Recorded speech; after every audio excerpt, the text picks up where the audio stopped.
किसी को भी आईएएस बनना है पहले अटेम्प्ट में, बस मेरी एक बात मान लो, उससे ज्यादा कुछ मत करो तुम, गारंटी तुम्हारा सिलेक्शन होगा, गारंटी।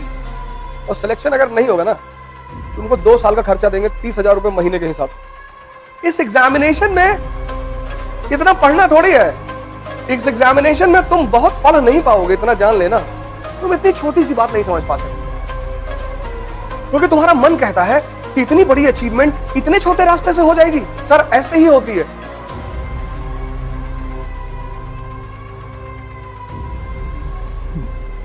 जय हिंद फ्रेंड्स।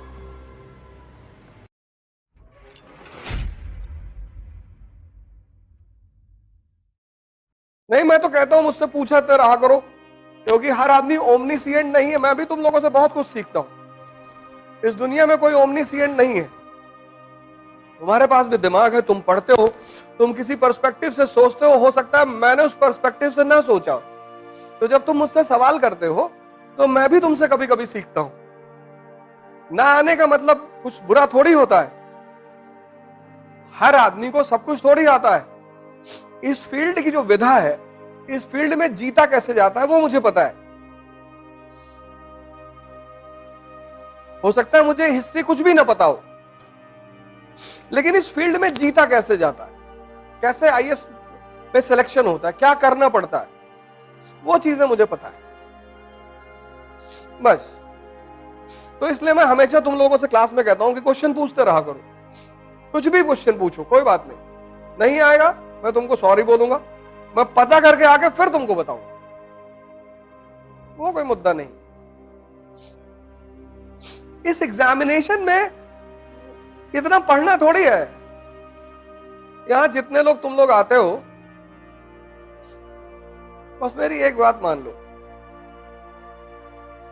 क्लास वर्क और होमवर्क और सिलेक्शन अगर नहीं होगा ना, तुमको 2 साल का खर्चा देंगे 30,000 रुपए महीने के हिसाब से।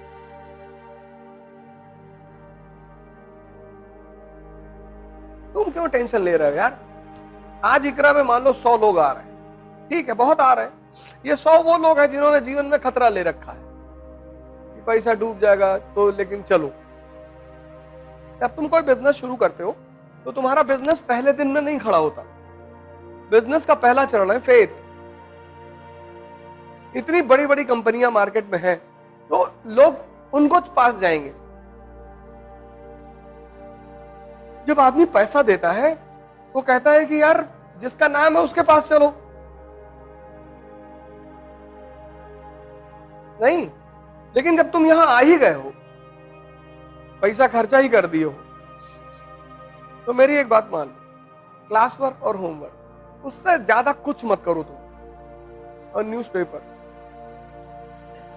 गारंटी तुम्हारा सिलेक्शन होगा, गारंटी।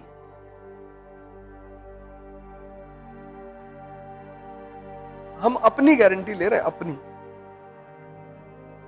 और आज से प्रयोग नहीं कर रहे हैं। पिछले 15 साल 20 साल पढ़ाते हो क्या? 15 साल से प्रयोग कर रहे हैं, 15।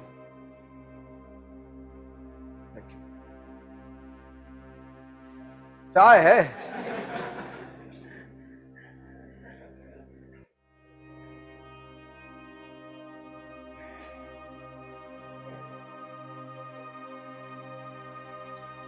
तुम सिर्फ क्लास वर्क, होमवर्क, न्यूज़पेपर कर लो, गारंटी तुम्हारा सिलेक्शन हो।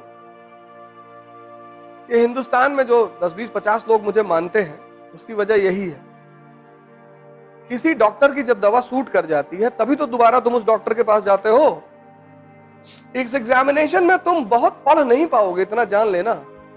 हाँ, जब तुम्हारी जो क्लास में इकोनॉमी पढ़ाई गई है वो कंसोलिडेट हो गई, हजम हो गई, उसके बाद जब तुम दत्ता सुंदरम उठाओ, अब तुम सोच के देखो, तुम्हारा नेशनल इनकम चैप्टर क्लियर है, सब पता है तुम।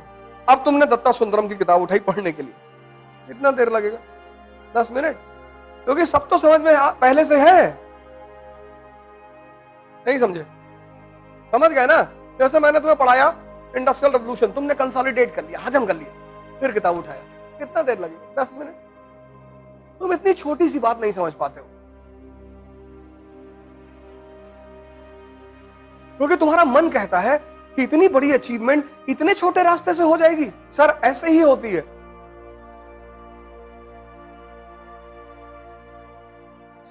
जितनी बड़ी बड़ी अचीवमेंट है उनके छोटे छोटे फॉर्मूले हैं, जितनी छोटी छोटी अचीवमेंट है उनके बड़े बड़े फॉर्मूले हैं। नियम है इस संसार का। यहां सबको बोलो भैया मैं सच बोलता हूं, तुमको लोग कहेंगे कि झूठा एक नंबर का है, और तुम सबसे बोलो कि मैं झूठ बोलता हूं तो लोग कहेंगे बहुत सच बोलता है ये आदमी। ये अजीब सा खेल है, अजीब सा। एनसीईआरटी में कितनी बार तुम लोगों को बोला हूं, एनसीईआरटी मतलब सोचने का तरीका, एनसीईआरटी मतलब आधारभूत ज्ञान।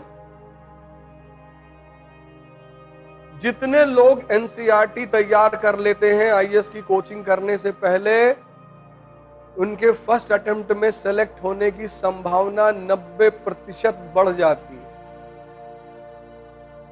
क्योंकि जब तुम्हें पता है कि लोकसभा क्या है, राज्यसभा क्या है, तुम इमेजिन करो तुम पॉलिटी की क्लास में जाके बैठे तो तुमको पता ही नहीं लोकसभा क्या है, तो टीचर जो समझाएगा तुमसे कनेक्ट हो पाएगा? नहीं होगा। लेकिन अगर तुम्हें पता है तो तुम कंसंट्रेट करोगे।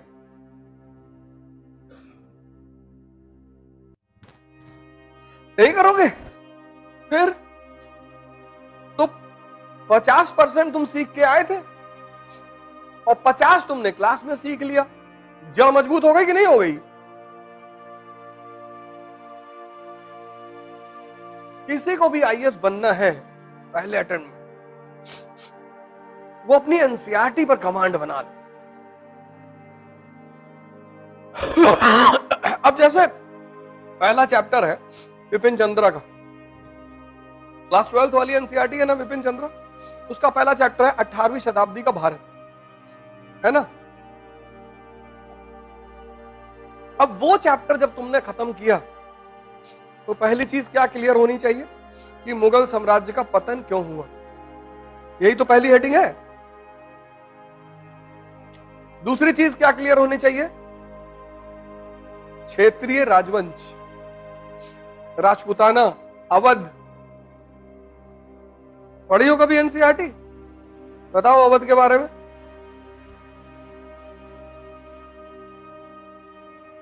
तुमने पढ़ा ही नहीं। बस तुमने पढ़ा इस उद्देश्य से, तुमने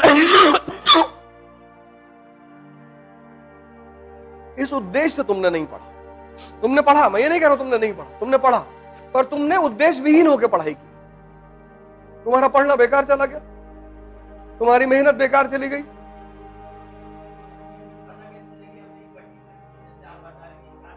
अरे भैया चैप्टर, जैसे जब तुम मनोहर कहानियां पढ़ते हो,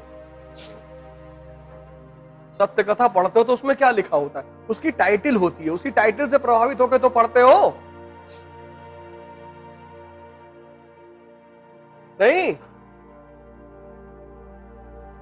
बंबई की हसीना ने हंगामा मचाया, अब तुम उसमें क्या खोजोगे कि इस हसीना ने हंगामा कैसे मचाया? दो ही चीज तो खोजोगे। किसी भी किताब की जो टाइटल होती है, किसी भी चैप्टर का टाइटल होता है, वो यही तो तुमको बताता है। जब कार्ड शादी का छपवाते हो तो उस पर लिखवाते नहीं हो शुभ विवाह, नहीं तो हर आदमी पूछे ना कि भैया काहे दे रहे हो कार्ड, तो जब कार्ड देते हो तो उस पर लिखा होता शुभ विवाह। कहता अच्छा किसका है? कहता मेरे पापा का। अच्छा अच्छा, अबे दे दिए कार्ड, पढ़ लो किसका है। अब सब इंक्वायरी करोगे? तो कोई भी चैप्टर की जो टाइटल होती है, वो टाइटल ये बताती है कि इस चैप्टर में ये चीज, अब 18वीं शताब्दी का भारत, तो किस किस स्तर पर? राजनीति के स्तर पर, अर्थव्यवस्था के स्तर पे, समाज के स्तर पे, तो पता कर लो। नहीं, बंबई की हसीना ने मचाया हंगामा, तो एक चीज उसमें क्या है? हसीना। दूसरा क्या है? हंगामा। तो अब तुम कहानी पढ़ोगे कि कैसे मचाया भाई, तो वही तो चीज ढूंढोगे। हैं? हंगामे वाले पॉइंट ही तो ढूंढोगे।